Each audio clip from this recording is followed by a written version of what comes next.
ओम शांति। 21 नवंबर 2023 ईश्वरीय ज्ञान। आज की मुरली। मीठे बच्चे, सेकंड में मुक्ति और जीवन मुक्ति प्राप्त करने के लिए मनमना भव, मध्याजी भव। बाप को यथार्थ पहचान कर याद करो और सबको बाप का परिचय दो। प्रश्न: किस नशे के आधार पर ही तुम बाप का शो कर सकते हो? उत्तर: नशा हो कि हम अभी भगवान के बच्चे हैं, वह हमें पढ़ा रहे हैं, हमें ही सब मनुष्य मात्र को सच्चा रास्ता बताना है। हम अभी संगम युग पर हैं, हमें अपनी रायल चलन से बाप का नाम बाला करना है। बाप और श्री कृष्ण की महिमा सबको सुनानी है। गीत: आने वाले कल की तुम तकदीर हो। ओम शांति। यह गीत तो गाए हुए हैं स्वतंत्रता सेनानियों के। बाकी दुनिया की तकदीर किसको कहा जाता है, यह भारतवासी नहीं जानते हैं। सारी दुनिया का प्रश्न है।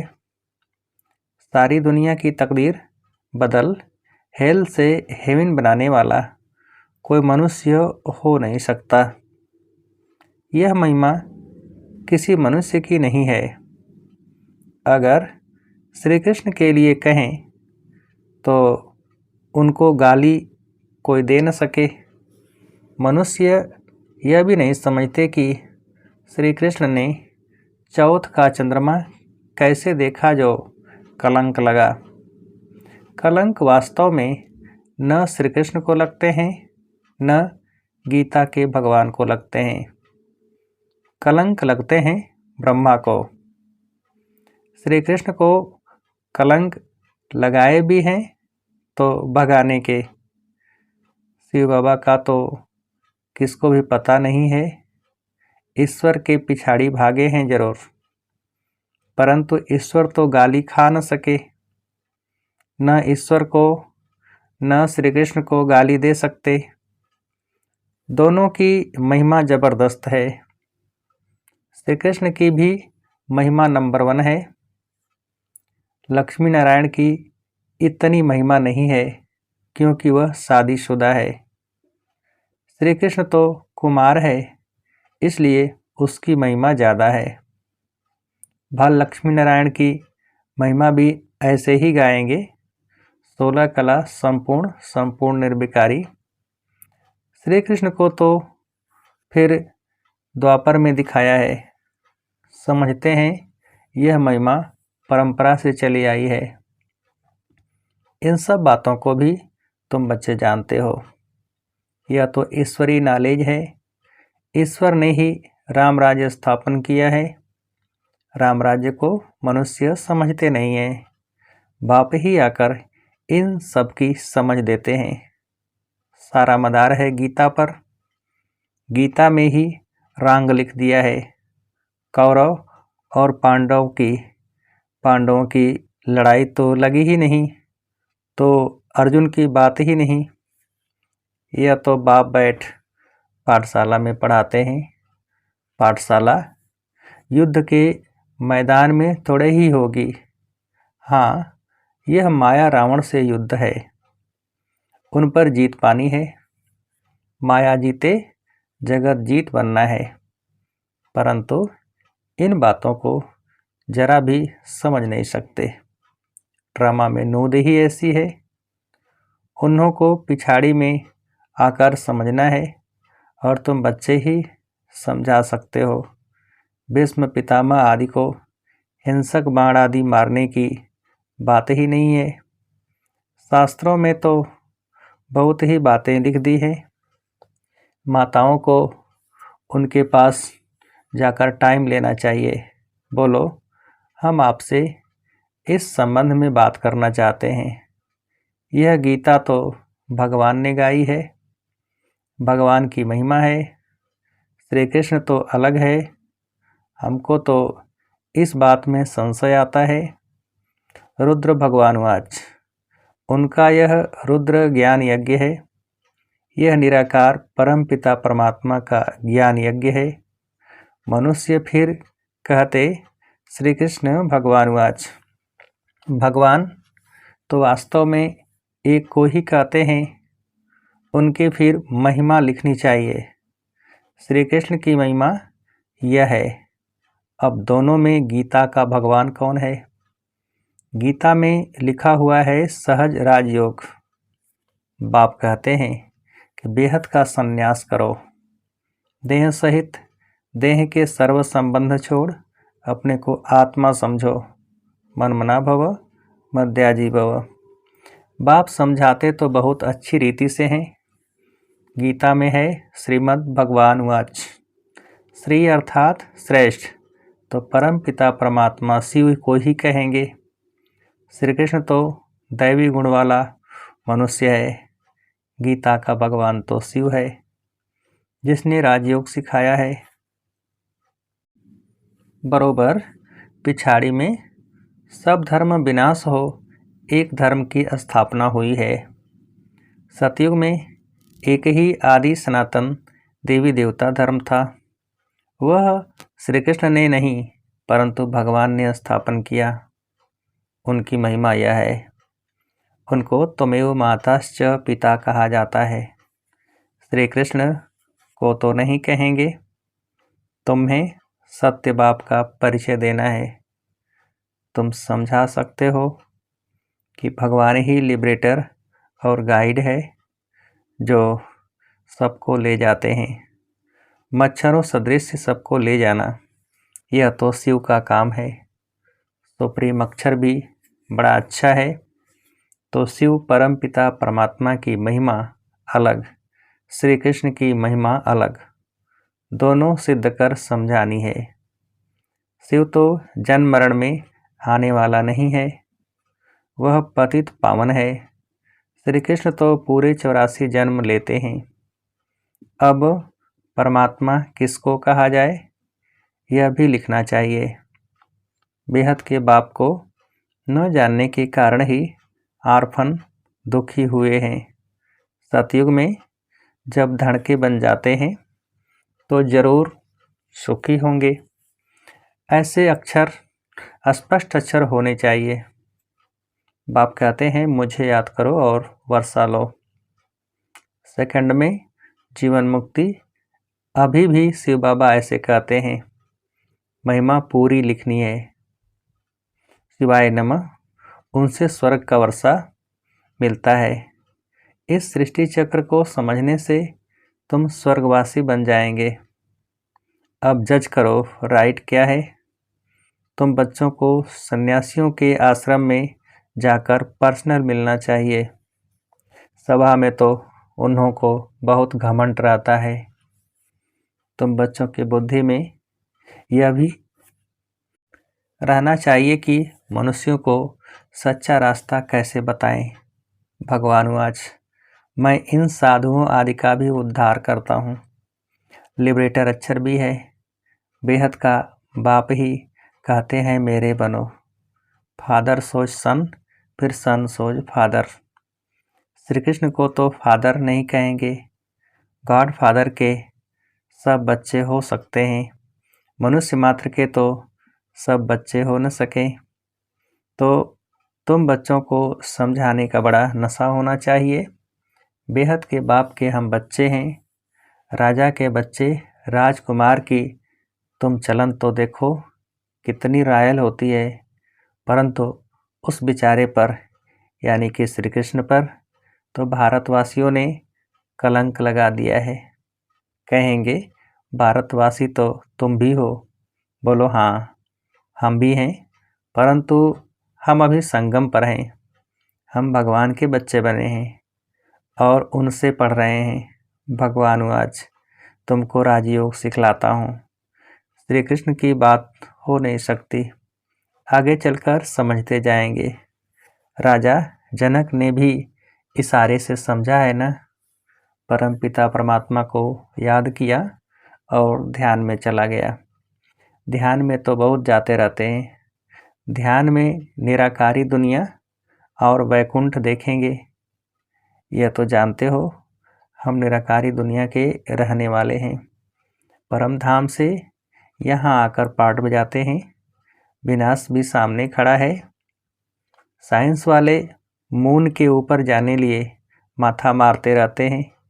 यह है अति साइंस के घमंड में जाना, जिससे फिर अपना ही विनाश करते हैं। बाकी मून आदि में कुछ है नहीं। बातें तो बड़ी अच्छी हैं, सिर्फ समझाने की युक्ति चाहिए। हमको शिक्षा देने वाला ऊंच ते ऊंच बाप है, वह तुम्हारा भी बाप है। उनकी महिमा अलग, श्री कृष्ण की महिमा अलग है। रुद्र अविनाशी ज्ञान यज्ञ है, जिसमें सब आहुति पड़नी है। पॉइंट्स बहुत अच्छी हैं, परंतु शायद अभी देरी है। यह पॉइंट भी अच्छी है। एक है रूहानी यात्रा, दूसरी है जिस्मानी यात्रा। बाप कहते हैं कि मुझे याद करो तो अंतमति सो गति हो जाएगी। स्पिरिचुअल फादर के बिना और कोई सिखला न सके।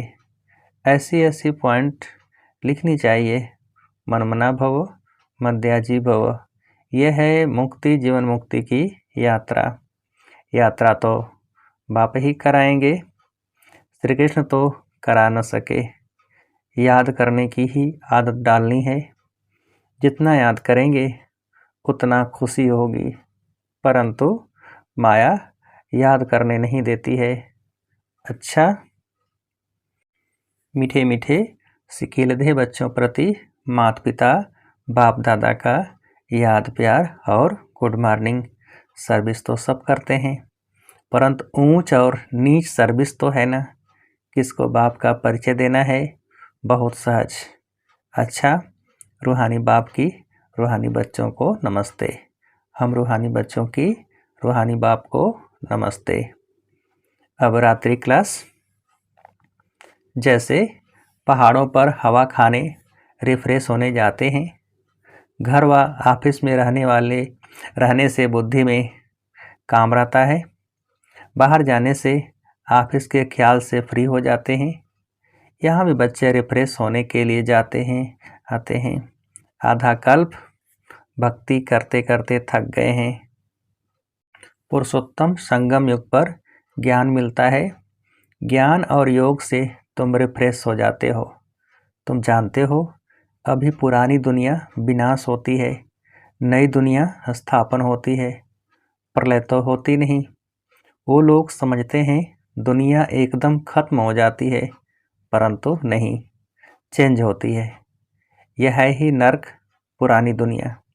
नई दुनिया और पुरानी दुनिया क्या होती है, यह भी तुम जानते हो। तुमको डिटेल में समझाया गया है। तुम्हारी बुद्धि में विस्तार है, सो भी नंबरवार पुरुषार्थ अनुसार। समझाने में भी बहुत रिफाइननेस चाहिए। किसी को ऐसा समझाओ जो झट बुद्धि में बैठ जाए। कई बच्चे कच्चे हैं जो चलते चलते टूट पड़ते हैं। भगवान वाच भी है, आश्चर्यवत सुनंती कथंती। यहाँ है माया से युद्ध। माया से मरकर ईश्वर का बनते हैं, फिर ईश्वर से मरकर माया के बन जाते हैं। एडाप्ट हो फिर फारकत ही दे देते हैं। माया बड़ी प्रबल है, बहुतों को तूफान में लाती है। बच्चे भी समझते हैं हार जीत होती है। यह खेल ही हार जीत का है। 5 विकारों से हारे हैं, अभी तुम जीतने का पुरुषार्थ करते हो। आखिरी जीत तुम्हारी है। जब बाप के बने हो तो पक्का बनना चाहिए। तुम देखते हो माया कितने टेम्पटेशन देती है। कई बार ध्यान दीदार में जाने से भी खेल खलास हो जाता है। तुम बच्चों की बुद्धि में है। अब 84 जन्म का चक्र लगाकर पूरा किया है। देवता, क्षत्रिय, वैश्य, शूद्र बने। अभी शूद्र से ब्राह्मण बने हैं।